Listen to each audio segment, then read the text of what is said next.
नमस्कार जय जगन्नाथ मु डॉक्टर सुनील कुमार रथ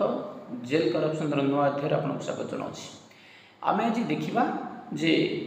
झारपड़ा भुवनेश्वर झारपड़ा जेल सुपरिटेडेंट एवं जेलर आम जाना एवं परिशेष रही आमको बारिपदा सर्किल जेल सुपरिटेडेंट सुजित राउल विषय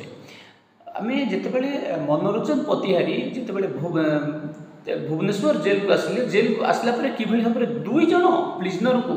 माड मरा जाइथिला एवं खुद मनोरंजन पतिहारी जड़े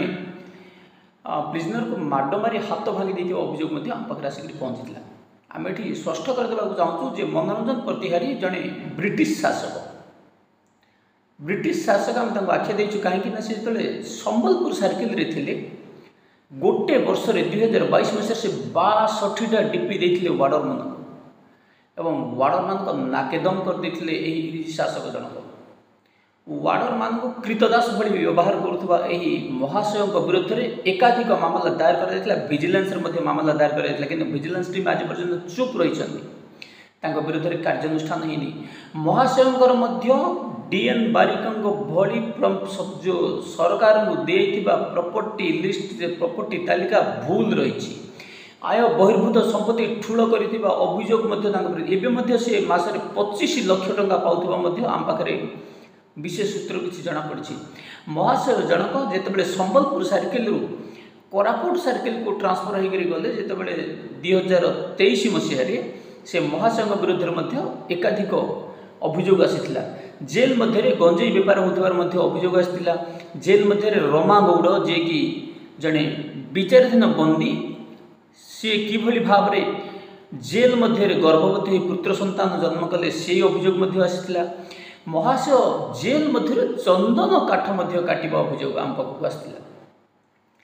विभिन्न अभियोग आसला महाशय विरोध में मामला दायर कर मामला दायर कर महाशय को भुवनेश्वर 2 मास पूर्व ट्रांसफर कर 2 मास भितर महाशय कारनामा पदारे पड़ा खुद जड़े प्रिजनर को मारी हाथ भांगी अभियोग पहुंची मानवाधिकार कमिशन महाशय नाम 3 गोटी केस फाइल कर से महाशय आय बहिर्भूत संपत्ति ठूल कर अभियोग रही विजिलेंस टीम केते दिन चुप रे विरोध में कार्यानुष्ठान नेबाई आम नवेदन कर तुरंत कार्यानुष्ठान नेबाई विजिलेंस को आम ग्रीवांस जीवु और ग्रीवांस विरोध में कार्यानुष्ठान तुरंत 2022 मसीह विरोध में मामला दायर कर कहीं पर्यटन विजिलेंस चढ़ाव जाए मुझे आउ कि तथ्य आम पाखे आसिक पहुँची जिते आम जेल सुपरिटेडेंट पूर्वतन जेल सुपरिटेडेंट रेढ़ाखोल संतोष दुर्गा नाम विजिलेंस मामला दायर कर समय विजिलेंस ऑफिसर आमको जोगाजोग करमको जनी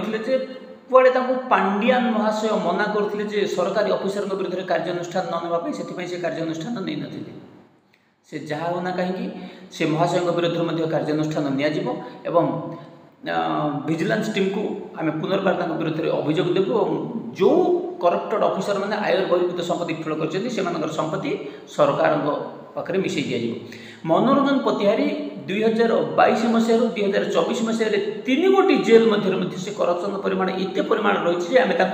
चाकरी बहिष्कार करने दाबी आसी उठिला से महाशय जनक एवं भुवनेश्वर ट्रांसफर होबार संभावना रही ट्रांसफर कर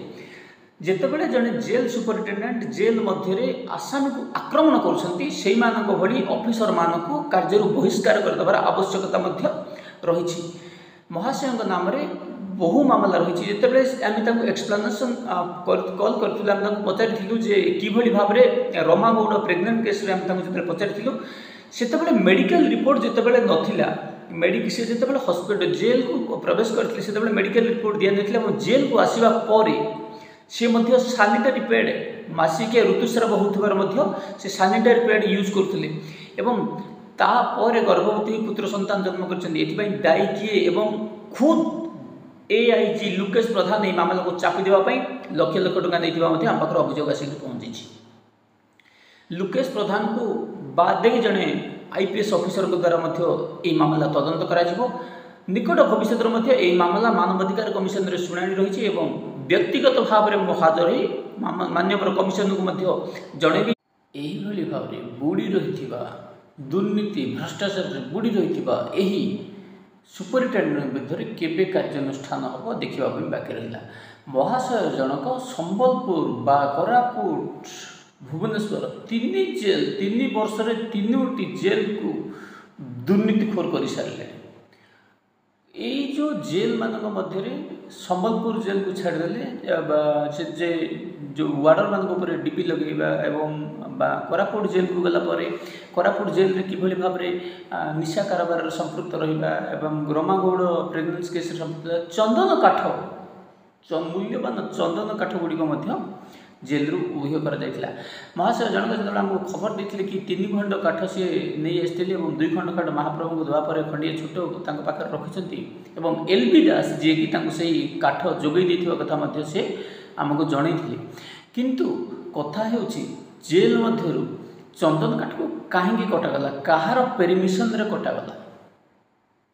ଚନ୍ଦନ କାଠକୁ କାଟିଲା ବେଳେ କାହାର ପରମିଶନ ଅଣାଯାଇଥିଲା କି? ଏବଂ ଏତେ ବଡ଼ ଗଛ କାଟି ସଫା କରିଦିଆଯାଇଛି। ବହୁ ଗଛ କାଟି ଦେଇଥିବା ଆମ ପାଖରେ ଅଭିଯୋଗ ମଧ୍ୟ ଆସିକି ପହଞ୍ଚିଛି ଏବଂ ସେ ମାମଲା ମଧ୍ୟ ତଦନ୍ତ ପରିସରଭୁକ୍ତ ରହିଛି। ସେହିଭଳି ଭାବରେ ଏହି ମହାଶୟଙ୍କର ଅମାପ ସମ୍ପତ୍ତି ରହିଛି ଏବଂ ବହୁ ପ୍ଲଟ୍ ରହିଥିବା ମଧ୍ୟ ଅଭିଯୋଗ ରହିଛି, କିନ୍ତୁ ସେ ସରକାରଙ୍କୁ ଜଣାଇ ନାହାନ୍ତି, ଯାହା ତଦନ୍ତ କରିବା ପାଇଁ ମଧ୍ୟ ଆମେ ତାଙ୍କର ଭିଜିଲାନ୍ସକୁ ଟିମ୍କୁ ଅନୁରୋଧ କରିବୁ ଏବଂ ତାଙ୍କ ବିରୁଦ୍ଧରେ କାର୍ଯ୍ୟାନୁଷ୍ଠାନ ପାଇଁ ନିବେଦନ କରିବୁ। ସେହିଭଳି ଭାବରେ ଯେତେବେଳେ ଆମେ ଯିବା Baripada circle jail, Baripada circle jail superintendent Sujit ରାଉତଙ୍କର ଆଉ ଏକ କେଳଙ୍କାରୀ ପଦାରେ ପଡ଼ିଯାଇଛି। କୃଷ୍ଣ ନାୟକ ନାମକ ଜଣେ ୱାର୍ଡରଙ୍କୁ ସେ ରାଇରଙ୍ଗପୁର ହୋମ୍ ସବ୍ ଡିଭିଜନକୁ ଟ୍ରାନ୍ସଫର କରିକି ନେଇ ଆସିଛନ୍ତି, ଡେପୁଟେସନରେ ନେଇ ଆସିଛନ୍ତି। ହୋମ୍ ସବ୍ ଡିଭିଜନ ହେଲା କରଞ୍ଜିଆ, ସେ କରଞ୍ଜିଆକୁ ଡେପୁଟେସନରେ ତାଙ୍କୁ ନେଇ ଆସିଛନ୍ତି। ଏ ମହାଶୟ ଜଣକ ତାଙ୍କଠାରୁ 20,000 ଟଙ୍କା ନେଇଥିବା ମଧ୍ୟ ଆମ ପାଖରେ ଅଭିଯୋଗ ଆସିକି ପହଞ୍ଚିଛି। ଡେପୁଟେସନରେ ଆଣିବା ପାଇଁ 20,000 ଟଙ୍କା ନିଆଯାଇଛି ଏବଂ ତାଙ୍କୁ ସୁଜିତ ରାଉଳ ନିଜେ 20,000 ଟଙ୍କା ନେଇଥିବା ମଧ୍ୟ ଆମ ପାଖରେ ଅଭିଯୋଗ ପହଞ୍ଚିଛି। ସେ ମହାଶୟଙ୍କ ମଧ୍ୟରେ ଆମେ ବାରମ୍ବାର ଅଭିଯୋଗ କରି ଆସୁଛୁ 3 ଜଣ ୱାର୍ଡରଙ୍କୁ ଧରି ସେ କିଭଳି ଭାବରେ କେଳଙ୍କାରୀ ଚଳାଇଛନ୍ତି ଜେଲ୍ ମଧ୍ୟରେ ଏବଂ ସେହି ମହାଶୟଙ୍କର ଯେତେବେଳେ ଏବେ ଆଉ ଥରେ କରପ୍ସନ୍ ଆସୁଛି ଯେ ସେ ରାଇରଙ୍ଗପୁରର ଜଣେ ୱାର୍ଡରଙ୍କୁ ସେ ଡେପୁଟେସନରେ କରଞ୍ଜିଆ ଜେଲ୍କୁ ନେଇ ଆସିଛନ୍ତି। ଡେପୁଟେସନ୍ କାହିଁକି କରାଗଲା ତାଙ୍କୁ ଏବଂ ହୋମ୍ ସବ୍ ଡିଭିଜନରେ ତାଙ୍କୁ କାହିଁକି ରଖାଗଲା ମଧ୍ୟ ପ୍ରଶ୍ନ ଅଛି। ହୋମ୍ ସବ୍ ଡିଭିଜନରେ ରଖିବା ପାଇଁ ସେ 20,000 ଟଙ୍କା ନେଇଥିବା କଥା ଆମ ପାଖରେ ଆସିକି ଅଭିଯୋଗ ପହଞ୍ଚିଛି। ଆମେ ମଧ୍ୟ କାଲି ଚେଷ୍ଟା କରିଥିଲୁ ଯେ ସୁଜିତ ରାଉଳଙ୍କର ପ୍ରପର୍ଟି ଲିଷ୍ଟ ବାହାର କରିବା ପାଇଁ, କିନ୍ତୁ ନେଟୱାର୍କ ପ୍ରୋବ୍ଲେମ୍ ଥିଲା ଯୋଗୁଁ ବାହାରି ପାରିନଥିଲା। ଆମେ ପ୍ରପର୍ଟି ଲିଷ୍ଟ ଏବଂ ତାଙ୍କର PAN card bank accounts details ମଧ୍ୟ ଆମେ ଭିଜିଲାନ୍ସକୁ ହସ୍ତାନ୍ତର କରିବୁ ଏବଂ ତାଙ୍କ ବିରୁଦ୍ଧରେ ତୁରନ୍ତ କାର୍ଯ୍ୟାନୁଷ୍ଠାନ ନେବା ପାଇଁ ଆମେ ଅନୁରୋଧ କରିବୁ। ଏଇଭଳି ଦୁର୍ନୀତିଖୋର ଅଫିସରମାନଙ୍କୁ ତୁରନ୍ତ କାର୍ଯ୍ୟରୁ ବହିଷ୍କାର କରିବା ପାଇଁ ଦାବି କରାଯିବ ଏବଂ ସୁଜିତ ରାଉଳଙ୍କର ମଧ୍ୟ ବହୁ କୋଠା ଏବଂ ବହୁ ବ୍ୟାଙ୍କ ବାଲାନ୍ସ ରହିଥିବା କଥା ଆମ ନଜରରେ ରହିଛି ଏବଂ ତାଙ୍କର ମଧ୍ୟ ବିରୋଧରେ କାର୍ଯ୍ୟାନୁଷ୍ଠାନ ପାଇଁ ଭିଜିଲାନ୍ସକୁ ନିବେଦନ କରାଯାଇଛି ଏବଂ ଏବେ ମଧ୍ୟ ଆମେ ପ୍ରପର୍ଟି ଲିଷ୍ଟ ଏବଂ ପାନ୍ କାର୍ଡ଼ ଆମକୁ ଜଣେ ଏସ୍ପି ଯିଏକି କହିଥିଲେ ଯେ ପ୍ରପର୍ଟି ଲିଷ୍ଟ ଆଉ ପାନ୍ କାର୍ଡ଼ ଦେବା ପାଇଁ ଆମେ ତାକୁ ମଧ୍ୟ ତା'ର ବନ୍ଦୋବସ୍ତ କରୁଛୁ ଏବଂ ତାଙ୍କର ବ୍ୟାଙ୍କ ବାଲାନ୍ସ କେତେ ରହିଛି ତାକୁ ମଧ୍ୟ ଯାଞ୍ଚ କରାଯିବ। ଯାଞ୍ଚ କଲା ପରେ ତାଙ୍କ ବିରୁଦ୍ଧରେ ମଧ୍ୟ କାର୍ଯ୍ୟାନୁଷ୍ଠାନ ନିଆଯିବ। ସତ୍ୟପ୍ରକାଶ ସ୍ୱାଇଁଙ୍କ ଭଳି ଯଦି ଭିଜିଲାନ୍ସ ଚଢ଼ାଉ ହୁଏ 90% ଜେଲ୍ ଅଫିସର୍ସ ଭିଜିଲାନ୍ସ ଜାଲରେ ପଡ଼ିବେ। ଏଇମାନେ ସବୁ ଜେଲ୍ର ଯେଉଁ ଅସଦ୍ ଉପାୟରେ ରୋଜଗାର କରୁଥିବା କିଛି ଟଙ୍କାକୁ ଯେ ଭିଜିଲାନ୍ସ ଅଫିସରମାନଙ୍କୁ ଦେଇ ଏମାନେ କିଛି ଦିନ ଚୁପ୍ କରିଥାନ୍ତି, କିନ୍ତୁ ଏବେ ସମୟ ଆସିଛି କାର୍ଯ୍ୟାନୁଷ୍ଠାନ ସୁନିଶ୍ଚିତ ହେବ। ସୁଜିତ ରାଉଳ ଅନୁସୟା ଜେନା এই 2 ଜଣ ଅଫିସର ବାରିପଦା ସାର୍କେଲ ଏବଂ କଟକ ସାର୍କେଲକୁ ନଷ୍ଟ କରିସାରିଲେ। ଜେଲ୍ରେ ଯେଉଁ ହେଉଥିବା କରପ୍ସନ୍ ନା ଶୁଣିଲେ ଏଇ 2 ଜଣଙ୍କର ନାଁ ପ୍ରଥମେ ଆସିବ। ଅନୁସୟା ଜେନା ଆମ ପାଖରେ ଅଭିଯୋଗ ଆସିକି ପହଞ୍ଚିଥିଲା, ସିଏ ମଧ୍ୟ ସମ୍ବଲପୁର ସାର୍କେଲରେ ଥିଲାବେଳେ କିଭଳି ଭାବରେ ବାରମ୍ବାର କରପ୍ସନ୍ କରୁଥିଲେ ଏବଂ ତାଙ୍କର ବହୁ ପ୍ରମାଣ ଆମ ପାଖରେ ରହିଛି ଏବଂ ଆମେ ତାଙ୍କ ବିରୁଦ୍ଧରେ ମଧ୍ୟ କାର୍ଯ୍ୟାନୁଷ୍ଠାନ ପାଇଁ ବାରମ୍ବାର ନିବେଦନ କରିଛୁ। କେବେ ହେବ କାର୍ଯ୍ୟାନୁଷ୍ଠାନ ଆମେ ଅପେକ୍ଷା କରୁଛୁ। ସେ ମହାଶୟଙ୍କୁ ଆମେ ଜେଲ୍ର ଗୋଟେ ବି ଇନଭେଷ୍ଟିଗେସନ୍ ଦାୟିତ୍ୱ ନ ଦେବା ପାଇଁ ଆମେ ନିବେଦନ କରିଛୁ ଏବଂ ଯାହା ଜେଲ୍ରେ ଏବେ ଆଲିଗେସନ୍ ଆସୁଛି ସବୁ ଆଲିଗେସନ୍କୁ IPS अमिताभ ठाकुर तदंत करने आम अनुरोध करूँ। आपको एठी आउ किसी सूचना देवाई चाहूँगी जे डीएन बारिक जिते बड़े भुवनेश्वर जेल है सबुबले सरगरम हो रहा से जेल रे जी रोना कहीं करप्शन करने पछौना। डीएन बारिक जिते बड़े रही से समय प्रिजनर मान मोबाइल सप्लाई करते मोबाइल सप्लाई करने समय पाखर दुईटी मोबाइल सीज कर जितेबाला संतोषिन दास थे जेल मध्य निशा कारबार बहु परिमाण होता एवं स्पेशल मुलाकात से किभली भाव में टंका देउथिले एवं गोटे पान दुकान रु किभली भाव में कारबार करा जाउथिला एवं 6-7 जन वार्डर को से निज पाखर रखी से ही वार्डर अकाउंट को पैसा आसुथिबार अभियोग आम पाखे आसिक पहुँची एवं से ही वार्डर जो एवं सही सब वार्डर को ट्रांसफर कर महाशया को ढेंकानाल को ट्रांसफर कर ढेंकानाल किछि दिन पूर्व आप देखिए ढेंकानाल किभली भाव में किछि बंदी जेल मध्य मद एवं रोषे कर खाऊले जेल मध्य जितेबाला जड़े जेलर निशा कारबार संपृक्त रोचंती से जेल रे जड़े बंदी जो मैंने अपराध बारंबार खटाती जड़े पेशादार अपराधी तक सब सुविधा जोगे दिज्व से जेल मध्य बाहर आउ इच्छा करेंगे ना एमाने जदि जेल मध्य जहाँ रही से संस्कार दिज्व एवं से फैसिलिटीज कम दिज्व जोटा कि बेआईन भाव में दि जाने क्राइम कमिज से किंतु एमाने जाशुणी जो मैंने पेशादार अपराधी से आहरी पेशादार अपराधी बनवाई जेल सुपरिटेडेंट और जेलर मान हाथ रही संतोषिन दास किभली भाव में 22 नंबर वार्ड रे सी जो जेल थे जेल रु डाली में बेसन मारिक अभियोग आम पाखे आसिक पहुँची सी किभली भाव में निशा कारबार संपृक्त थे से आम पाखे आसिक पहुँची सी बाहर जो स्पेशल मुलाकात घंटा घंटा जदि आप घंटा घंटा कथा हे मो नजर बहुत थर पड़ी जी जड़े बंदी थे अर्चना नाग जितेबाला आप देखिए गेट मध्य मु प्राय बहु घंटा 2 घंटा 3 घंटा 4 घंटा धरी से मुलाकात करार आम पाखे नजर रही अगस्ट 10 2023 तारीख दिन सी 3.5 घंटा पाखापाखि मुलाकात कर नजर मो पाखे रही सी जितेबाला यही सब मुलाकात दौते पाखर मोटा अंकर टंका नौते नाम जो भिजिलेंस मामला दायर करागला शकुंतला पतिना जड़े डीएसपी भिजिलेंस जी कि प्रमोटेड डीएसपी से ही महाशया जनक घूस नहीं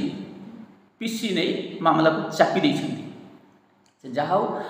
एबे भिजिलेंस जाल सब ऑफिसर रही विरुद्ध में कार्यानुष्ठान से भाव भुवनेश्वर जेल को एवं जिते पुनर्बार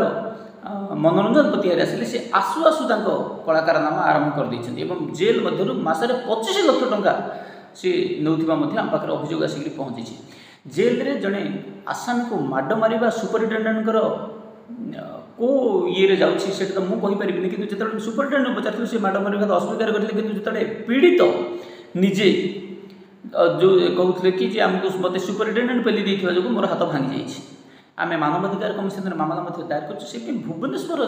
स्पेशल जेल को सब ऑफिसर आसवा चाहते कहीं राताराति कोटिपति होगा गले आपको भुवनेश्वर स्पेशल जेल को आसवा पड़ो से सब पाइबे आप सेठी निशा पाइबे सेठी ब्राउन सुगर पाइबे सेठी गंजेई पाइबे सेठी बीड़ी पाइबे एबे मध्य अचानक जदि चढ़ाऊ करा से जेल रे निश्चित भाव में बाहर मोबाइल मध्य बाहर एठी जो मैंने मोबाइल यूज करें दोष दबानी जो मैंने निशा खाऊँ से आम दोष दबानी कहीं दबानी जो से पाखक मोबाइल पहुँचाऊँ जी ताकू आम दोष दबा से पाखक निशा पहुँचाऊँ जी जो मैंने जेल रही मानसिक अशांति हम से निशा तो खोजी निशा जोगाऊँ जी से होती अपराधी जो मैंने अपराधी को टंका लुट कर खाऊँ से कौन आख्या दबा से आपण मैंने चिंता करूँ यही भाव में ओडिशा जेल रे दिन को दिन करप्शन जारी रही आम आमर प्रयास जारी रखीचु किभली भाव में जेल रु संपूर्ण भाव में करप्शन दूर कर जिते सब करप्टेड ऑफिसर अच्छा से चिर दिन चाकरी बहिष्कार करने आम प्रयास जारी रही आम पुणी काली आसवा किछि जेल सुपरिटेडेंट प्रॉपर्टी लिस्ट सहित रोची नमस्कार।